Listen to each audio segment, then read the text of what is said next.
जय हिंद दोस्तों, कैसे हैं आप सब। मैं हिमांशु सोनी और आज हम लोग करेंगे electricity class 10th lecture number 4।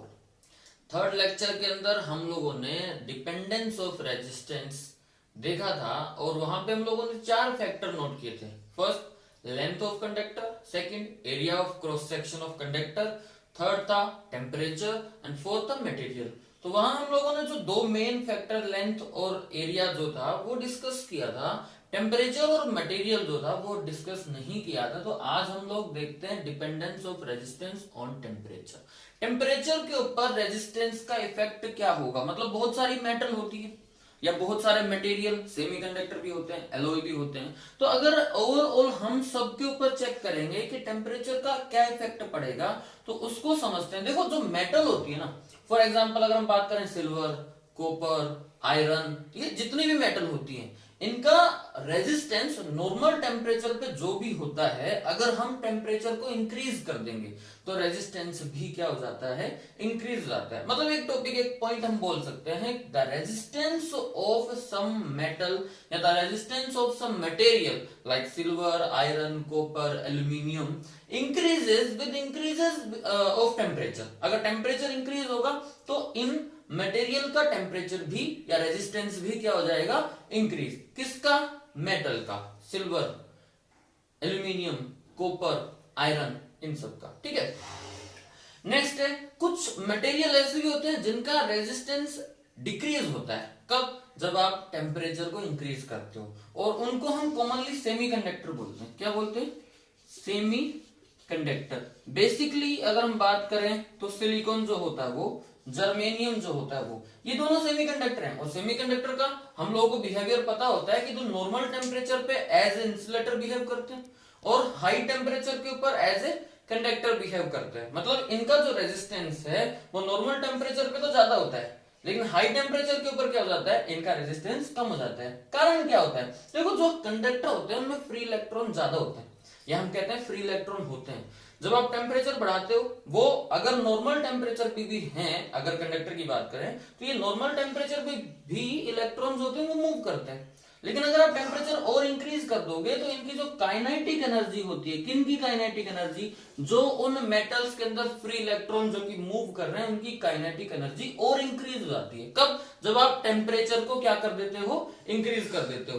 तो जाहिर सी बात है कि जब काइनेटिक एनर्जी इंक्रीज हो गई तो इलेक्ट्रॉन क्या करेंगे, और स्पीड से मूव करेंगे। और जितनी ज्यादा स्पीड से मूव करेंगे, कोलिजन क्या होंगी, इंक्रीज होंगी। और कोलिजन अगर इंक्रीज होंगी तो रेजिस्टेंस भी, उसी को तो रेजिस्टेंस कहते हैं ना, द ऑब्स्ट्रक्शन और hindrance to flow of current. तो रेजिस्टेंस भी क्या हो जाएगा, इंक्रीज हो जाएगा। किसमें? अगर हम बात करें तो सिल्वर, है ना, कॉपर, एल्यूमिनियम, ये सब बात करें इनकी, तो जो सेमीकंडक्टर होते हैं इनका आउटर मोस्ट जो ऑर्बिट होता है उनमें फ्री इलेक्ट्रॉन नहीं होते। क्लियर है? अब फ्री इलेक्ट्रॉन नहीं है तो मूव नहीं करेंगे, क्योंकि जो आउटर मोस्ट ऑर्बिट के अंदर बॉन्ड है वो इलेक्ट्रॉन, क्योंकि इनके पास इतनी एनर्जी नहीं होती कि ये इलेक्ट्रॉन फ्री कर सके अपने अंदर से। तो जब आप टेम्परेचर को क्या करोगे, इंक्रीज, हाई टेम्परेचर के ऊपर जब आप इनको लेके जाओगे तो होगा क्या, इनकी एनर्जी इंक्रीज हो जाएगी। और जब इनकी एनर्जी इंक्रीज होगी तो ये फ्री हो जाएंगे, और फ्री होंगे तो ये थोड़ा बहुत मूव करेंगे। मूव करेंगे तो मतलब करंट फ्लो होगा, और करंट फ्लो हो रहा है इसका मतलब रेजिस्टेंस क्या हो रहा है, डिक्रीज। दो चीजें पड़ी। The resistance of some material like silver, copper, aluminium increases with increases of temperature. यहां जो सेमीकंडक्टर हैं, the resistance of semiconductor like silicon, germanium decreases with increases of temperature. Clear है? एलॉय जो होते हैं जैसे मैग्नीन हो गया, इनके ऊपर कुछ खास इफेक्ट नहीं होता टेम्परेचर का। मतलब इनका रेजिस्टेंस ऑलमोस्ट ज्यादा होता है, टेम्परेचर बढ़ा भी दोगे तो कुछ खास फर्क नहीं पड़ेगा। मतलब इनके ऊपर एक तरीके से हम कह सकते हैं कि ना के बराबर इफेक्ट होता है। किसके ऊपर? एलॉय के ऊपर। ठीक है। अब हम बात करते हैं, कुछ मटेरियल ऐसे भी होते हैं जिनका टेम्परेचर अगर आप कम करोगे, डिक्रीज करोगे, तो रेजिस्टेंस भी कम हो जाता है। मतलब टेम्परेचर को अगर आप कम करोगे तो रेजिस्टेंस भी कम हो जाता है। मतलब ऐसे जो सब्सटेंस या ऐसे जो मटेरियल होते हैं जिनका टेम्परेचर या जिनका रेजिस्टेंस ऑलमोस्ट जीरो हो जाए, अगर आप टेम्परेचर को डिक्रीज कर दो तो उनको हम बोलते हैं सुपर कंडक्टर। क्या बोलते हैं? Super conductor. For example mercury जो है, इसका रेजिस्टेंस लगभग 0 हो जाता है। कब? Eight 4.2 kelvin. केल्विन है, इस टेम्परेचर पे मरकरी का रेजिस्टेंस 0 हो जाता है। अगर आप इसको डिग्री सेल्सियस के अंदर चेक करोगे तो लगभग -269 डिग्री सेल्सियस पे इस मरकरी का जो रेजिस्टेंस है वो क्या हो जाता है? 0। तो इसको हम क्या बोलते हैं? Super conductor. इनको क्या बोलेंगे? Super conductor. किनको बोलेंगे? ऐसे सब्सटेंस, ऐसे मटेरियल जिनका रेजिस्टेंस 0 हो जाता है, ऑलमोस्ट 0, तो कंडक्टिविटी बढ़ गई ना, तो इसको बोलते हैं सुपर कंडक्टर। इनकी जो कंडक्टिविटी होती है उनको बोला जाता है सुपर कंडक्टिविटी। मतलब ये आपका टेम्परेचर का इफेक्ट था। छोटा सा टॉपिक है, ज्यादा बहुत बड़ा टॉपिक नहीं है, छोटा सा टॉपिक है। 2-3 चीजें हमको देखनी होती हैं कि टेम्परेचर का इफेक्ट कैसे होता है रेजिस्टेंस पे। कुछ मटेरियल सिल्वर के ऊपर एल्यूमिनियम, इनके लिए इंक्रीज होता है अगर टेम्परेचर को इंक्रीज करोगे। सेमीकंडक्टर, इनके लिए डिक्रीज होता है रेजिस्टेंस अगर टेम्परेचर को इंक्रीज करोगे। ऐसे मरकरी जैसे सब्सटेंस अगर टेम्परेचर डिक्रीज करोगे तो डिक्रीज होगा रेजिस्टेंस और 0 हो जाता है 4.2 केल्विन के ऊपर। एलॉय के ऊपर कुछ खास इफेक्ट नहीं होता। तो ये था हमारा dependence of resistance on temperature. ये थर्ड फैक्टर था। 2 हम लोगों ने ऑलमोस्ट पहले पढ़ लिए और ये तीसरा था। अब है मटेरियल का क्या इफेक्ट होता है रेजिस्टेंस के ऊपर, तो वो देखते हैं। ठीक, dependence of resistance on material. देखिए ये इतना बड़ा टॉपिक या इतना इंपॉर्टेंट टॉपिक नहीं है, बस इसमें थोड़ा सा बेसिक कंसेप्ट है, उसको समझ लेते हैं। देखो जो रेजिस्टेंस होता है ना, उसका फॉर्मूला हम लोगों ने नोट किया था, R is equal to rho L upon में ए। अब यहां पे आपके पास में क्या है? यहां पे आपके पास अगर फैक्टर देखोगे तो लेंथ है, एरिया है और ये है रेजिस्टिविटी। देखो लेंथ किसी कंडक्टर की जो होती है वेरिएबल होती है, मतलब आप चेंज कर सकते हो। एरिया जो होता है वो किसी कंडक्टर का क्या होता है? वेरिएबल होता है, आप चेंज कर सकते हो। लेकिन जो रेजिस्टिविटी है ना, ये हर मटेरियल की फिक्स होती है। मतलब इनडायरेक्टली अगर हम कहेंगे ना कि रेजिस्टेंस जो है वो डिपेंड नहीं करता मटेरियल के ऊपर। Resistance does not depend upon the material. ये डिपेंड करेगा कौन? रेजिस्टिविटी। मतलब आप ये कह सकते हो कि हर मटेरियल का एक कांस्टेंट होता है फैक्टर, जो रेजिस्टिविटी होती है। अब उस रेजिस्टिविटी को हम लोग इंक्लूड करते हैं रेजिस्टेंस के अंदर। तो आप कोई भी कंडक्टर अगर बनाओगे तो उस कंडक्टर की कोई ना कोई आपको लेंथ रखनी पड़ेगी, कोई ना कोई एरिया रखना पड़ेगा, किसी न किसी मटेरियल का वो बनेगा। तो वो जो मटेरियल है ना उससे रिलेट करता है, वो जो मटेरियल का एक कांस्टेंट आएगा उसको हम कहेंगे रेजिस्टिविटी। लेंथ और एरिया को उससे मल्टीप्लाई कर देंगे, वो आ जाएगा आपका रेजिस्टेंस। जैसे आपने डेफिनेशन नोट की थी कि अगर मान लो किसी सिल्वर है फॉर एग्जाम्पल, तो सिल्वर का आपने एक वायर बनाया, उस वायर की लेंथ आपने रखी 1 मीटर और एरिया आपने रखा 1 मीटर स्क्वायर। एरिया रखा 1 मीटर स्क्वायर, लेंथ आपने रखी 1 मीटर। तो उसका जो रेजिस्टेंस आएगा मेजर कर लेंगे, वही आपका क्या हो जाएगा? रेजिस्टिविटी। क्लियर है? मतलब रेजिस्टिविटी क्या है? ये लेंथ और एरिया पे डिपेंड नहीं कर रही। रेजिस्टेंस मटेरियल पे नहीं करता, रेजिस्टिविटी लेंथ और एरिया पे डिपेंड नहीं करती। मतलब अगर आपसे कोई क्वेश्चन भी करता है कि मान लो किसी कंडक्टर की लेंथ को आप डबल कर देते हो तो उसका रेजिस्टेंस और रेजिस्टिविटी कैसे चेंज होगी? तो रेजिस्टेंस तो चेंज होगा क्योंकि ये डिपेंड करता है किसके ऊपर? लेंथ के ऊपर। But resistivity does not change, ये चेंज नहीं होगी क्योंकि ये डिपेंड करती है मटेरियल के ऊपर। तो मटेरियल के ऊपर रेजिस्टिविटी डिपेंड करती है। अब अगर आप देखोगे कि मेटल जो होते हैं ऑलमोस्ट, क्योंकि सब कंडक्टर होते हैं, तो मेटल की जो रेजिस्टिविटी होती है ये बाकी सबसे कम होती है। और अगर बात करें इन मेटल के अंदर भी वो कौन से मेटल हैं जिनकी बाकी सबसे कम होती है, तो ये 4 मेटल हैं। इनकी बाकी सब मेटल से कम होती है और इनमें भी सबसे कम रेजिस्टेंस जिसका होता है वो होता है सिल्वर। मतलब सिल्वर का रेजिस्टेंस बाकी सब मटेरियल से सबसे कम होता है, इसलिए silver is the best conductor of electricity. इसलिए सिल्वर को क्या कहते हैं? इलेक्ट्रिसिटी का बेस्ट कंडक्टर। जिसका रेजिस्टेंस कम होगा वो बेस्ट कंडक्टर, जिसका ज्यादा होगा वो बैड कंडक्टर। क्योंकि सिंपल सी बात है, अगर थोड़ी देर के लिए मालूम है ये कोई वायर है, यहाँ पे हमें इधर से इलेक्ट्रिक करंट फ्लो करवाना है, तो अगर इसका रेजिस्टेंस ज्यादा होगा तो करंट आसानी से फ्लो नहीं कर पाएगा, मतलब ये बैड कंडक्टर है। और अगर रेजिस्टेंस कम होगा तो करंट आसानी से फ्लो करेगा, मतलब ये अच्छा कंडक्टर है। तो सिल्वर जो है वो अच्छा कंडक्टर है, गुड कंडक्टर। और कॉपर जो है इससे थोड़ा सा ज्यादा कॉपर का होता है रेजिस्टेंस, ठीक है, उससे ज्यादा गोल्ड का होता है, उससे ज्यादा एल्यूमिनियम का होता है। ये 4 मटेरियल हैं जिनका रेजिस्टेंस बाकी से कम होता है। इनमें भी अगर आप सीरीज देखोगे तो ऑर्डर आपके सामने लिखा हुआ है। आर सिल्वर का सबसे कम होता है, कॉपर का इससे ज्यादा होता है, गोल्ड का इससे ज्यादा और एल्यूमिनियम का इन सब में से सबसे ज्यादा। ये मटेरियल वाला जो कंसेप्ट था, छोटा सा टॉपिक है, ये हम लोगों ने देखा। अब हम जो मेन हमारा टॉपिक आता है वो है कॉम्बिनेशन ऑफ रेजिस्टेंस, उसकी बात करते हैं। ठीक है, combination of resistance.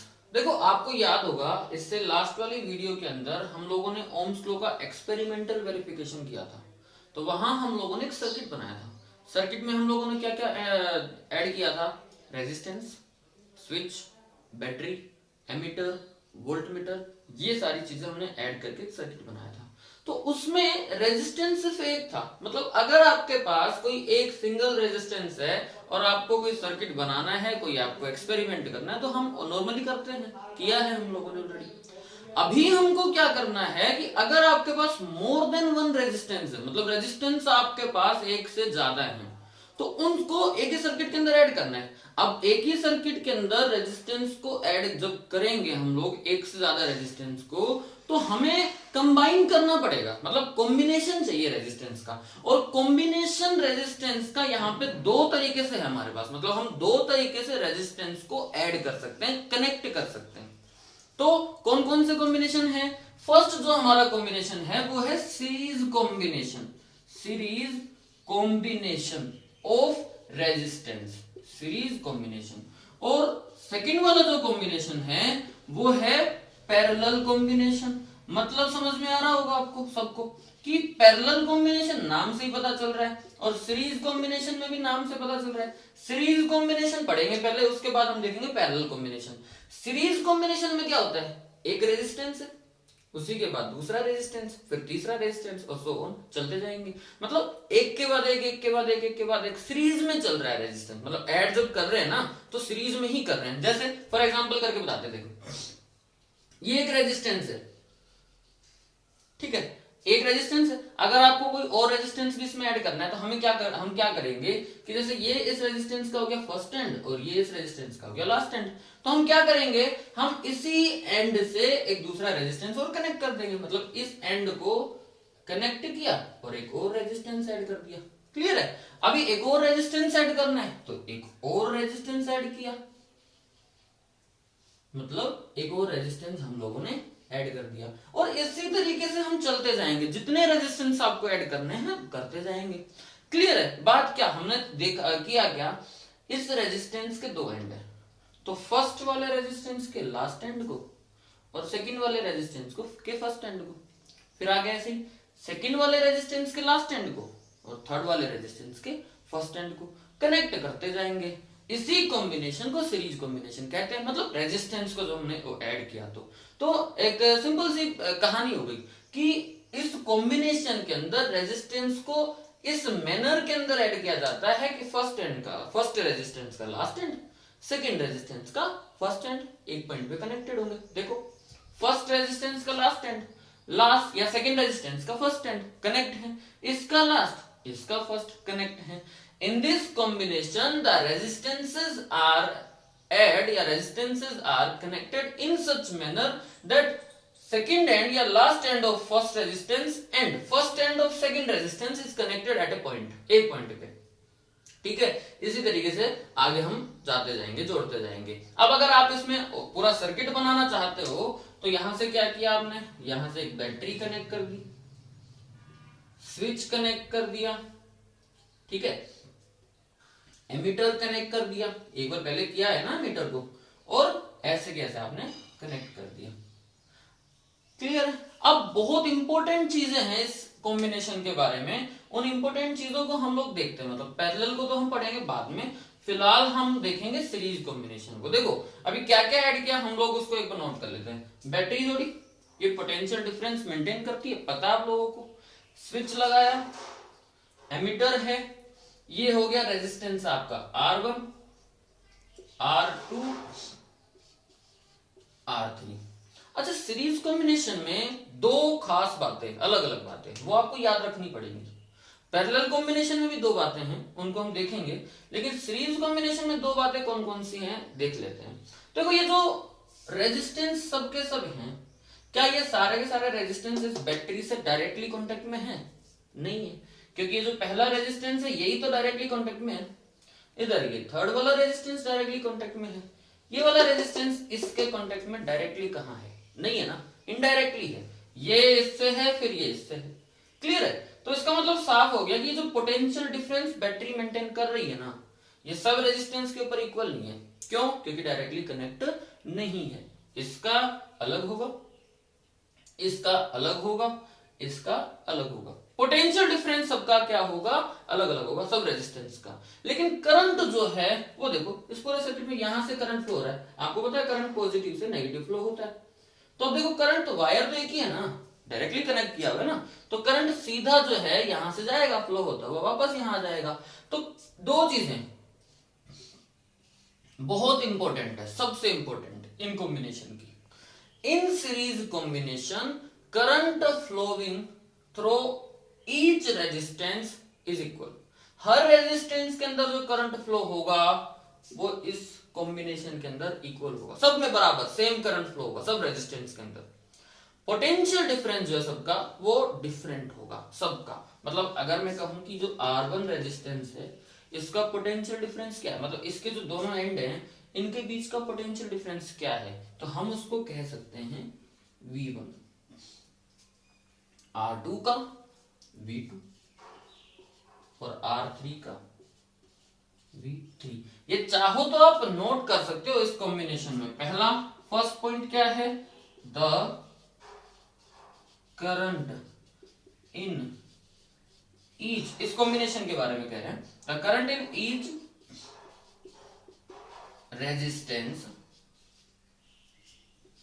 Will be equal.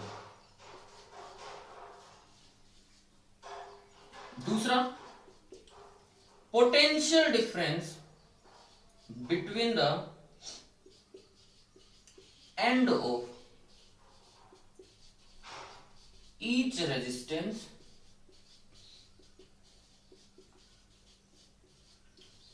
Will be different.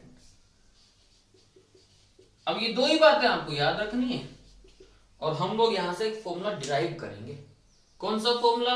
कि इतने सारे रेजिस्टेंस, और भी ज्यादा हो सकते हैं, तीन ही नहीं और भी ज्यादा हो सकते हैं, कि इतने सारे रेजिस्टेंस अगर सीरीज कॉम्बिनेशन में हैं तो उनका इक्विवेलेंट रेजिस्टेंस कितना होगा, किस फॉर्मूले से कैलकुलेट कर सकते हैं, वो फॉर्मूला डिराइव करेंगे।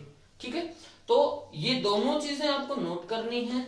सर्किट आप एक बार ध्यान से देख लो कि वो सर्किट कैसे बनता है, क्योंकि हो सकता है ये सर्किट आपको बनाना भी हो। ठीक है ना, अब इस सर्किट को देखते हैं, फॉर्मूला देखते हैं। ठीक है, ओके, मैं इसको रफ कर देता हूं। देखिए, फॉर्मूला डिराइव करने के लिए हम क्या करते हैं, आप इस सर्किट को ध्यान से देखोगे तो आपको पता चलेगा कि जो करंट है वो सब में इक्वल है, तो उससे हमें कोई लेना देना अभी के लिए नहीं है। लेकिन अगर मान लो हम कहते हैं कि ये जो बैटरी है ना, ये इस पूरे सर्किट के अंदर पोटेंशियल डिफरेंस मेंटेन कर रही है और ईच रेजिस्टेंस के अंदर अलग अलग मेंटेन हो रहा है, V1, V2, V3।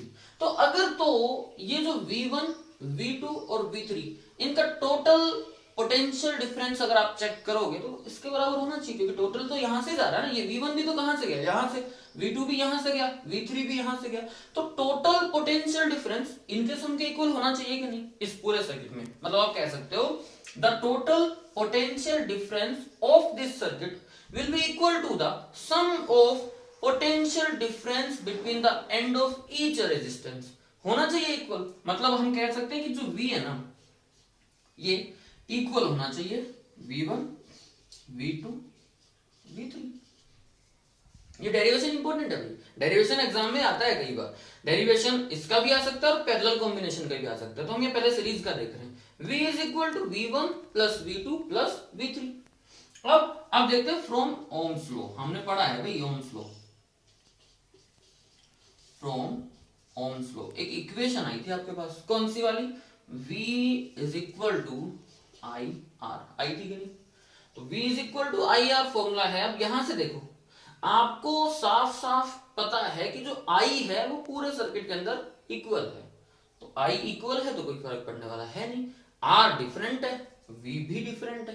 तो जब मैंने कहा कि V is equal to I R formula बन रहा है आपका, तो अगर आपको पोटेंशियल डिफरेंस निकालना है फर्स्ट रेजिस्टेंस का V1 निकालना है, तो कैसे निकालेंगे? I तो इक्वल है, तो I निकालना किसका है? फर्स्ट वाले रेजिस्टेंस का। तो R के जगह पे, R के स्थान पर क्या रखोगे? R1। V is equal to I R के फॉर्मूले से आपने निकाला V1 is equal to I R one, V2 is equal to similarly I R two, और V3 is equal to I R three.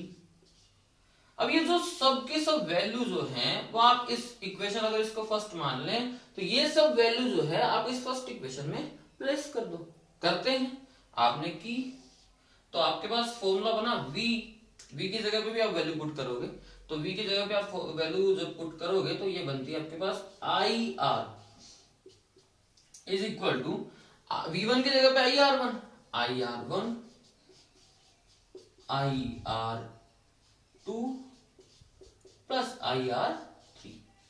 अब देखो I इधर से कॉमन लिया और इधर से भी है, तो I को हमने कर दिया कैंसिल, तो आपके पास बचेगा R is equal to R1 plus R2 plus R3। This is the formula of equivalent resistance in series combination. मतलब अगर सीरीज कॉम्बिनेशन में एक से ज्यादा रेजिस्टेंस ऐड किए जाते हैं तो इक्विवेलेंट रेजिस्टेंस आप निकालोगे, उन सबका डायरेक्टली क्या कर दो? सम। अगर 4 रेजिस्टेंस है तो R4 आ जाएगा, n रेजिस्टेंस है तो Rn तक आ जाएगा। ये इक्विवेलेंट रेजिस्टेंस का फॉर्मूला है। अब एक छोटा सा कंसेप्ट हो रहा है इस कॉम्बिनेशन का, कि देखो एमीटर हम लोगों ने ऑलरेडी पढ़ा था जब हम लोगों ने कॉम्बिनेशन, जब ये इन कंपोनेंट के सिंबल देखे थे, कि एमीटर को ना सीरीज में जोड़ा जाता है, हमेशा सीरीज में कनेक्ट होता है। देखो ये वायर है, इसी के सीरीज में हमने ऐड कर दिया। अगर तो आपको वोल्टमीटर ऐड करना है, मतलब हमने कहा कि इन सब का पोटेंशियल डिफरेंस सब रेजिस्टेंस का डिफरेंट होता है, तो आपको क्या करना है? आपको पोटेंशियल डिफरेंस मान लो मेजर करना है, तो आपको क्या लगाना है? वोल्टमीटर। तो मान लो वोल्टमीटर लगाना है, तो हमें ये पता है कि सबका जो पोटेंशियल डिफरेंस है वो डिफरेंट है, तो क्या करोगे भाई? अगर आपको इस वाले रेजिस्टेंस का पोटेंशियल डिफरेंस मेजर करना है तो हमने कहा था पैरेलल में कनेक्ट होता है, मतलब आप यहां से एक वायर लोगे और वोल्टमीटर को ऐड करोगे और यहां तक जोड़ लोगे। अगर इसको आप नीचे भी जोड़ोगे तब भी कोई प्रॉब्लम नहीं है। इस वाले रेजिस्टेंस का करना है तो यहां ऐसे ऐड कर दिया, इसका करना है तो यही चीज यहां जोड़ दोगे, इसका करना है तो यहां जोड़ देंगे। और अगर आपको सबका मेजर करना है, ओवरऑल मेजर करना है, तो हम क्या करेंगे? ओवरऑल अगर आपको मेजर करना है तो यहां से एक वायर लिया, वोल्टमीटर जोड़ा और लास्ट एंड तक जोड़ दिया। ये हो गया वोल्टमीटर कनेक्ट करने का तरीका। क्लियर है? ये हमारा सीरीज कॉम्बिनेशन था। नेक्स्ट वीडियो में हम लोग सीरीज कॉम्बिनेशन के ऊपर कुछ क्वेश्चन करेंगे और उसके बाद पैरेलल कॉम्बिनेशन को डिस्कस करेंगे। बहुत इंपॉर्टेंट टॉपिक है दोनों ही, ये भी और इसके बाद जो पढ़ेंगे वो भी। अब एक तरीके से हम कह सकते हैं अच्छे वाले टॉपिक जो है वो स्टार्ट हो गए। अब तक तो बेसिक टॉपिक चल रहे थे हमारे, लेकिन अब अच्छे टॉपिक स्टार्ट हो गए। ये सीरीज कॉम्बिनेशन का, इस पे न्यूमेरिकल करने वाले हैं नेक्स्ट वीडियो के अंदर। पैरेलल कॉम्बिनेशन पढ़ेंगे, उसके न्यूमेरिकल करने वाले हैं। ठीक है, आज हम लोग इतना पढ़ा। धन्यवाद।